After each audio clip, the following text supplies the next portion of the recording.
2006 मधील मुंबई लोकल साखळी बॉम्बस्फोट प्रकरणातील सगळे 11 आरोपींची निर्दोष सुटका। 19 वर्षांच्या प्रदीर्घ काळानंतर हायकोर्टाकडून आरोपी निर्दोष। लातूरमध्ये सुनील तटकरेंच्या पत्रकार परिषदेत राडा। छावा संघटनेच्या कार्यकर्त्यांनी तटकरेंवर पत्ते भिरकावल्याने राष्ट्रवादी काँग्रेसच्या कार्यकर्त्यांकडून मारहाण।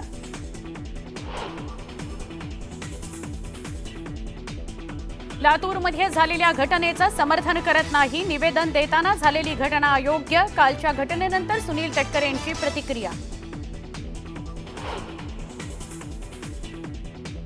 राष्ट्रवादी काँग्रेसचे नेते सूरज चव्हाण यांच्याकडून दिलगिरी। छावा संघटनेच्या विजयकुमार घाटगेंच्या मारहाण प्रकरणावर माफी मागत भेट घेणार असल्याची दिली माहिती। मी रमी खेळतच नव्हतो, मोबाईलवर आलेली लिंक स्किप करत असतानाचा व्हिडिओ व्हायरल करून बदनामीचा डाव। कृषी मंत्री कोकाटेंचं व्हायरल व्हिडिओवर स्पष्टीकरण।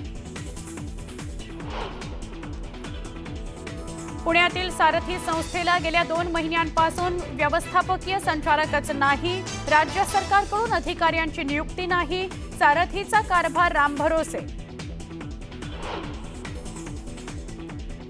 मुंबईसह पश्चिम उपनगरात मध्यरात्रीपासून मुसळधार पावसाची हजेरी। अंधेरी सबवे पाण्याखाली, 2 ते 3 फुटांपर्यंत रस्त्यावर पाणी, मुंबईकरांचे हाल। वसई आणि विरारला मुसळधार पावसानं झोडपलं, पावसामुळे सखल भागात साचलं पाणी।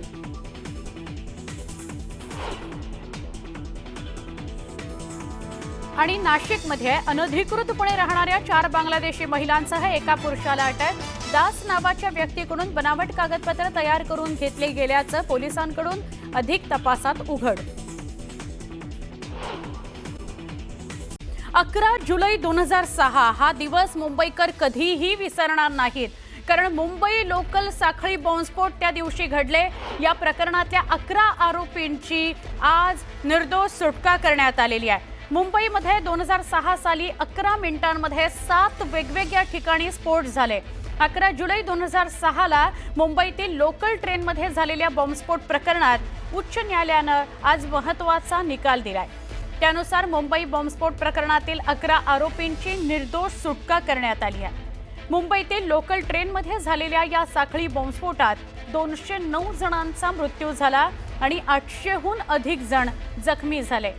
पण उच्च न्यायालयानं या प्रकरणातील सगळ्या 11 आरोपींची निर्दोष मुक्तता केलेली आहे। त्यामुळे तपास यंत्रणांना सुद्धा मोठा झटका बसलेला आहे। मुंबईतील लोकल ट्रेनमध्ये 11 मिनिटांमध्ये 5 ठिकाणी स्फोट झाले। चर्चगेट ते बोरिवली स्थानकादरम्यान हे स्फोट झाले। या स्फोटांकरता कुकर बॉम्बचा वापर करण्यात आला होता। मात्र पोलीस आणि तपास यंत्रणांना या प्रकरणात न्यायालयात योग्य सबळ असे पुरावे सादर न करता आल्यामुळे 11 आरोपींची निर्दोष मुक्तता करण्यात आल्याचं कळत आहे। हायकोर्टानं काय म्हटलंय त्यावर नजर टाकू। स्फोटाच्या 100 दिवसांनंतर साक्षीदारांना आरोपी आठवणं अशक्य। साक्षीदारांच्या साक्षी विश्वास ठेवण्यासारख्या नाहीत। स्फोटांसाठी वापरलेले बॉम्ब ओळखण्यात तपास संस्थेला अपयश आलंय। बॉम्बच माहीत नाही तर मिळालेल्या बंदुका, नकाशा या पुराव्यांना अर्थ काय?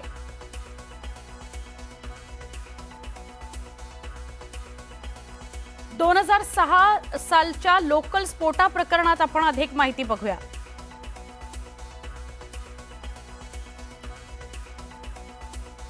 जुलै 2006 जुलै 2006ला 7 लोकल ट्रेन्समध्ये बॉम्बस्फोट झाला। या बॉम्बस्फोटात 189 जणांचा मृत्यू झाला। तो आकडा नंतर 208 झाला। 827हून अधिक जखमी झाले। बॉम्ब असलेले प्रेशर कुकर लोकल ट्रेनमध्ये ठेवून स्फोट घडवण्यात आला। खार रोड सांताक्रूज मधल्या स्फोटात 7 तर वांद्रे खार रोडच्या स्फोटात 22 जण ठार झाले। जोगेश्वरीच्या स्फोटात 28 जण, माहीम जंक्शनला 43 जण, मीरा रोड भाईंदरमध्ये 31 जण ठार झाले। माटुंगा रोड माहीम दरम्यानच्या स्फोटात 28 जणांचा मृत्यू झाला होता। इंडियन मुजाहिदीनच्या दहशतवाद्यांनी हे स्फोट घडवले होते।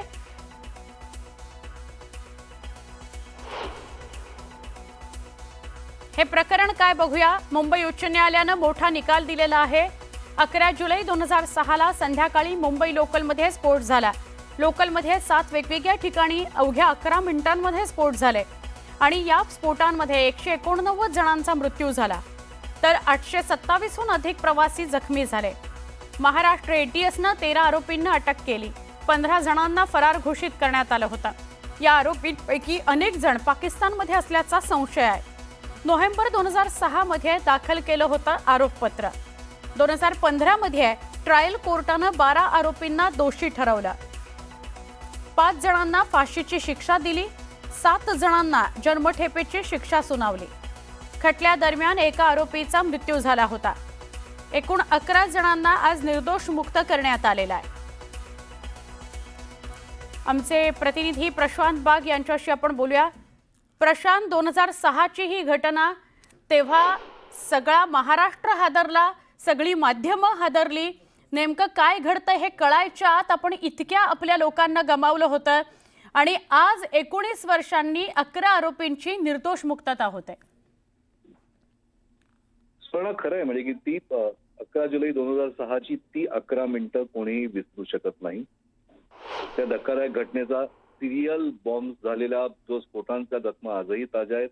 189 जणांना आपले प्राण गमवावे लागले। 827 जण त्याच्यात जखमी, आजही त्यातले अनेक जण जगण्यासाठी धडपड करत आहे आणि त्या सगळ्या जिवंत असलेल्या जखमा आणि त्यानंतर ही एक भयानक मोठी मालिका दहशतवादी संघटनाची, दहशतवादी कृत्याची समोर आली आणि अर्थातच एटीएस, केंद्रीय तपास यंत्रणा या सगळ्यांनी ताकदीनं हालचाली करून अगदी 3च्या डब्यापासून या सगळ्या आरोपींना जेरबंद करण्यात यश मिळवलं। खटला उभा राहिला, परिस्थितीजन्य पुराव्याच्या आधारे खटला उभा राहिला। त्याच्यामध्ये बहावलपूर, लष्कर-ए-तोयबा, सिमी, इंडियन मुजाहिदीन या सगळ्या संघटनांचे, दहशतवादी संघटनांचे वेगवेगळ्या प्रकारचे कनेक्शन समोर आले। या सगळ्या प्रकरणामध्ये अनेक वेगवेगळे आरोपी सुद्धा समोर आले। म्हणजे कांडलाचा कसा उपयोग केला गेला, पाकिस्तानमधून आरडीएक्स कांडला मार्गे भारतात कसं आलं, अमोनियम नायट्रेट मुंबईत कुठे खरेदी झालं, 3 ते 8 प्रेशर कुकर सांताक्रुझ इथं खरेदी केले गेले।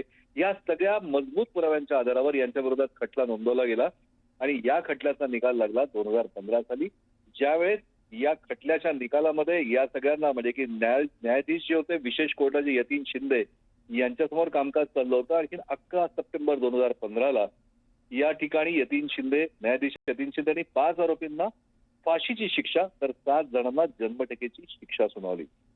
याच्यानंतर बराच परत काळ गेला। आणखीन या सगळ्या आरोपींनी सेशन कोर्टाने दिलेली शिक्षा त्याच्या विरोधात मुंबई उच्च न्यायालयात अपील केलं। एस मुरलीधर ज्येष्ठ वकील यांनी प्रचंड युक्तिवाद करताना या सगळ्या विषयामध्ये कमाल अन्सारी, मोहम्मद शेख, एहतेशाम सिद्दीकी, नावेद खान, आसिफ खान असे अनेक दहशतवादी संघटनांकडनं खास प्रशिक्षण घेऊन या बॉम्बस्फोटामध्ये असलेले हे आरोपी यांना फाशीची शिक्षा सुनावली होती ती। आणखी इतर जे 7 जण होते, तन्वीर अन्सारी, मोहम्मद शफी, शेख आलम शेख, यांना हे निर्दोष असल्याचा दावा एस मुरलीधर यांनी केला। या पूर्ण खटल्यामध्ये कारागृहात असलेले आरोपी हे पूर्ण निर्दोष आहे। 18 वर्षापासून निर्दोष आरोपींना याच्या खटल्यात गोवण्यात आलेल्या अशा प्रकारचा युक्तिवाद केला आणि याच ठिकाणी परिस्थितीजन्य पुराव्याच्या आधारावर जी कोणती टिप्पणी पूर्ण सुनावणी दरम्यान झाली होती ही सगळी पूर्णपणे मुंबई उच्च न्यायालयाच्या 20 सदस्यीय पीठानं फेटाळली आणि त्यांनी निरीक्षण नोंदवलं की हे सर्व आरोपी सबळ पुराव्यावी आम्ही निर्दोष मुक्त करत आहोत। आणि आजचा तो दिवस, होय, आजचा तो दिवस। पण प्रशांत, ट्रायल कोर्ट आणि त्याच्यानंतर हायकोर्ट 19 वर्ष ज्या पुराव्यांच्या आधारावर केस उभी राहते आणि ते सगळे आरोपी आतापर्यंत शिक्षाच भोगत होते, असे त्याच सबळ पुरावे ते नाहीत असं सांगून कोर्ट त्यांना निर्दोष मुक्त करतं। कसं बघावं लागेल मग या सगळ्याकडे आणि काय प्रश्न उपस्थित होतात या पुढच्या काळातले? दोन गोष्टी महत्वाच्या आहेत। कोर्टाचं जे कार्यालयीन कामकाज आहे ना सुनावणी दरम्यान, याची जी पद्धत असते ती ट्रायल कोर्टामध्ये ज्यावेळेस एखादी केस उभी राहते तर त्यावेळेस आरोपी, साक्षीदार, तपास अधिकारी, पुरावे या सगळ्यांच्या प्रत्यक्ष साक्षी होत असतात। या सगळ्यांचे एकमेकांचे युक्तिवाद होत असतात, उलट तपासणी होत असते आणि त्याच्यानंतर सेशन कोर्टाचा निकाल लागतो। मग नंतर हायकोर्टामध्ये ज्यावेळेस आव्हान दिलं जातं त्यावेळेस हायकोर्टामध्ये तो जो लागलेला निकाल आहे त्या निकालपत्रात ज्या ज्या गोष्टी मेन्शन आहेत त्या गोष्टींच्या आधारावर फक्त आरोपीचे वकील आणि सरकारी वकील हे एकमेकांविरोधात युक्तिवाद करत असतात. त्या ठिकाणी प्रत्यक्ष पुरावे आणले जात नाही किंवा साक्षीदार आणले जात नाही किंवा आरोपींना सुद्धा आणलं जात नाही. त्यामुळे सेशन कोर्टाच्या न्यायाधीशांनी न्यायाधीश यतीन शिंदे यांनी त्यांचं ऑब्झर्वेशन त्यांच्या निकालपत्रात जे नोंदवलंय, तर हायकोर्ट जे आहे ते न्यायाधीश यतीन शिंदे यांच्या निकालपत्रांमधल्या शब्दांचं आणि त्यांनी उपस्थित केलेल्या पुराव्यांकडे बघण्याच्या दृष्टिकोनाचं अवलोकन त्यांच्या निकालपत्रात करत आहे. हा बेसिक फरक या दोघही पद्धतीमध्ये आहे. या ठिकाणी आवश्यकता असते सरकारी वकील अत्यंत प्रभावीपणे बाजू मांडण्याची. ज्यावेळेस आरोपीचा वकील एस मुरलीधर ज्येष्ठ वकील हे अत्यंत परिणामकारक पद्धतीनं बाजू जोरदार मांडतात, तर त्यांच्या सगळ्याच मुद्द्यांना तितक्याच ताकदीने सरकारी वकिलांकडनं सुद्धा खोडलं गेलं पाहिजे असतं किंवा आपली बाजू ही अधिक भक्कमपणे मांडता येणं सगळ्यात महत्वाचं असतं. कारण त्या ठिकाणी वकिलांचा युक्तिवाद हाच सगळ्यात महत्वाचा पुरावा असतो, सपोर्टेड डॉक्युमेंट. आता हायकोर्टाने निकाल दिलेला आहे. आता राज्य सरकारनं निर्णय घेतलेला आहे की या विरोधामध्ये सुप्रीम कोर्टामध्ये याचिका दाखल करणार. या विरोधात सुप्रीम कोर्टात याचिका दाखल करणार. पण दरम्यानच्या काळामध्ये काय घटना घडतात याकडेही आपलं लक्ष असेल. प्रशांत, तुर्तास धन्यवाद, आपण सविस्तर बोललात त्याबद्दल.